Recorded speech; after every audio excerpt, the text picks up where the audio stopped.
Financial planning जो task है वो बहुत इंपॉर्टेंट है। हमने कुछ रिसर्च किया। एमबीबीएस, डेंटल, होम्योपैथिक, आयुर्वेदिक में जो स्टूडेंट्स पढ़ रहे होते हैं फाइनल ईयर में, उनको जाके पूछा कि भी आपका ये जो 4 5 साल 6 साल का खर्चा है पढ़ाई का, वो कितना हुआ, यानी कि कितने पैसे आपने अपने मम्मी पापा के खर्च कर दिए। उसमें से 98% लोगों को पता ही नहीं था कि टोटल कितना खर्चा होगा। तो आप अगर एमबीबीएस गुजरात में करने वाले, डेंटल, होम्योपैथिक, आयुर्वेदिक, फिजियोथेरापी कोई भी कोर्स में गुजरात में, अदर स्टेट में या अब्रॉड में, आप सभी को टोटल कितना खर्चा होगा, admission fees, college fee, hostel fee, जो स्क्रीन पे देख रहे हैं, वो सारी फीस के स्ट्रक्चर आपको पता होने चाहिए। मैंने लास्ट 19 साल की मेरी जर्नी में ऐसे पेरेंट्स देखे, सॉरी, ऐसे पेरेंट्स देखे मैंने जो चॉइस फिलिंग करते हैं। राउंड 1 में उनको मिल गई सीट 16 लाख वाली एमबीबीएस या 5 लाख वाली डेंटल की, और फिर बाद में बोलते हैं सर अब मैं क्या करूं।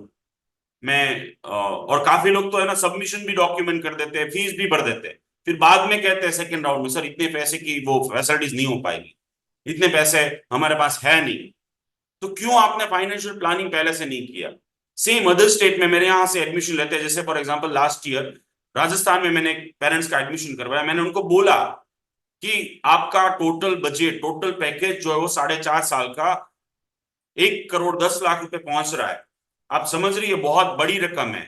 क्या आपके पास आगे पढ़ने के लिए, आपके बच्चे को आगे पढ़ाने के लिए, यानी कि पीजी करवाने के लिए पैसे है या नहीं? क्योंकि मेरा काम है, मैं आपसे पैसे ले रहा हूँ, सर्विस चार्ज ले रहा हूं, तो मैं आपको हर चीज बताऊं। तो मैंने उनको बताया कि देखिए ये एमबीबीएस के बाद आप 1 लाख रुपए कमाएंगे, बट एमडीएमएस के बाद आप 3.5 4 लाख रुपए कमाएंगे। तो इन्वेस्टमेंट ज्यादा कहां पे होना चाहिए? एमडीएमएस की जितनी भी सीटें हैं गवर्नमेंट कोटा की भी, जहां की फीस जो है पर ईयर 25 लाख से स्टार्ट हो रही है, तो इन्वेस्टमेंट जो है वहां पे होना चाहिए। और फिर बाद में आप बोलोगे मेरे पास तो पैसे नहीं, बच्चा मार्क्स तो ले आएगा, नीट पीजी भी क्रैक कर लेगा, बट पैसे ही नहीं होंगे तो क्या करोगे?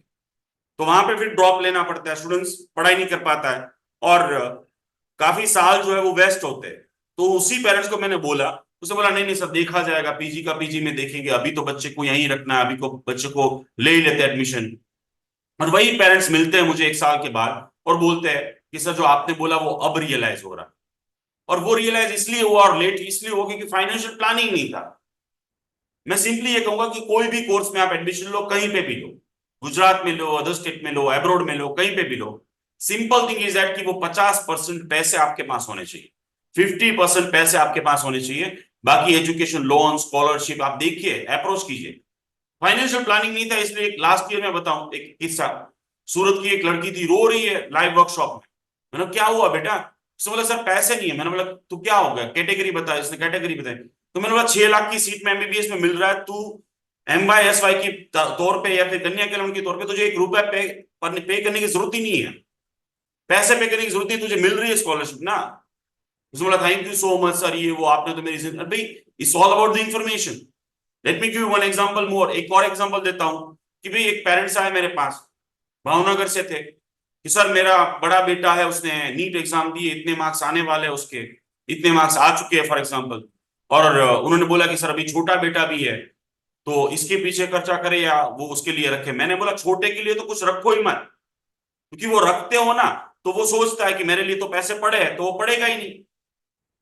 छोटों को पहले से ही बोल दो, छोटे वालों को, लड़का हो या लड़की डजंट मैटर, अब पहले से ही बोल दो कि भाई तू खुद का कर लेना, बड़े भाई के पीछे या बड़ी बहन के पीछे पैसे लग रहे हैं।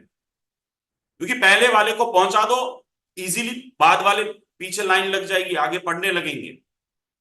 और हम उसको ये ऐसा दिलासा देके जो है ना उसको पीछे रख देते, उसको उसको कमजोर करते छोटे वालों।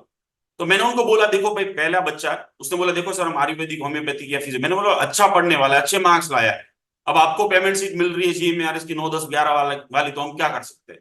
आपको स्कॉलरशिप नहीं मिल रही है। उसने बोला क्या करूं? मैंने बोला काम करो, एब्रोड चले जाओ। एब्रोड की इंफॉर्मेशन दी, एब्रोड गया बच्चा। छोटे वालों को बोला कि भाई तू बी ग्रुप में आएगा तब मेरे साथ मिलने आना। वो आए, सर आकाश में ले ले, LN में ले ले, यहाँ पे ले ले, वहां पे ले ले, लाखों रुपए का खर्चा कर ले, अहमदाबाद में पढ़ा। नहीं, मैंने बोला ऐसा कुछ नहीं करना है। बच्चे को क्लियरली 2 घंटे बिठाया, बोला कि तेरे कैटेगरी के मुताबिक तुझे 624 मार्क्स लाने हैं, तभी तुझे भावनगर की भावनगर मेडिकल कॉलेज तेरी कैटेगरी के मुताबिक मिलेगी। उसने 11th 12th पढ़ाई स्टार्ट की, कितना वीकली पढ़ना है, कितने डेली पढ़ना है, कितने MCQ सॉल्व करने हैं, मंथली क्या करना है, सब कुछ बताया। भावनगर की एक स्कूल को मैंने कॉल कर दिया कि भाई गरीब इंसान है, इसको है ना थोड़ा सा डिस्काउंट कर दीजिएगा। उन्होंने डिस्काउंट कर दिया। भावनगर में घर पे ही रह के वो बच्चा पढ़ा। लास्ट ईयर उसने 628 मार्क्स लाया, भावनगर मेडिकल कॉलेज में उसका एडमिशन भी हुआ। और उसी साल उसका भाई 6 साल एब्रोड पढ़ के भी आया और उसने यहाँ की exam, FMG exam first time में क्रैक की और यहाँ भावनगर में ही इंटर्नशिप कर रहा है। So this was the financial planning और उसके बेनिफिट है। एक और एग्जांपल दे देता हूं। एक हमारे 2013 में बात है, 2013 में एक पेरेंट्स आए, बिल्डर है सूरत के। अब वो आए, उसने बोला सर बच्चे बच्चे को डॉक्टर बनाना है, बच्चे को खुद को बनना है, क्या करें। मैंने बोला देखो गुजरात में लेना तो इतने में होगा, अदर स्टेट में लेना तो इतने में होगा, एब्रोड में लेना तो इतने में होगा। तो बोला आप क्या प्रीफर करते हो। मैंने बोला सर पीजी के पीछे इन्वेस्टमेंट इंपॉर्टेंट होता है, पीजी में इंपॉर्टेंट होता है।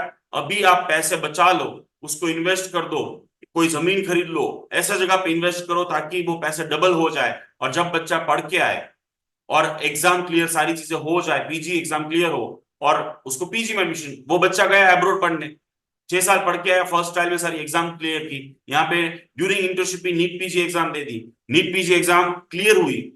बट उसके पापा के पास वो 70-60 लैक्स बचाए हुए थे, जो इन्वेस्ट किए हुए थे, जो डबल हो चुके थे 6 साल में, और वो उन्होंने लगा दिए उनको डरमाट में, गुजरात में स्किन डरमाट में एडमिशन लिया उन्होंने।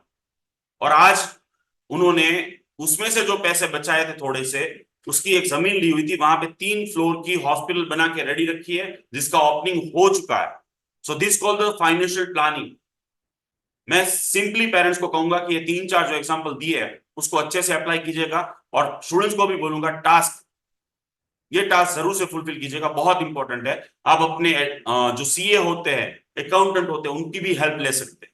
अभी से फाइंड आउट करके रखिए कि कौन सी स्कॉलरशिप मिल सकती है आपको, कौन सी लोन मिल सकती है, कि कितने कम ब्याज में मिल सकती है।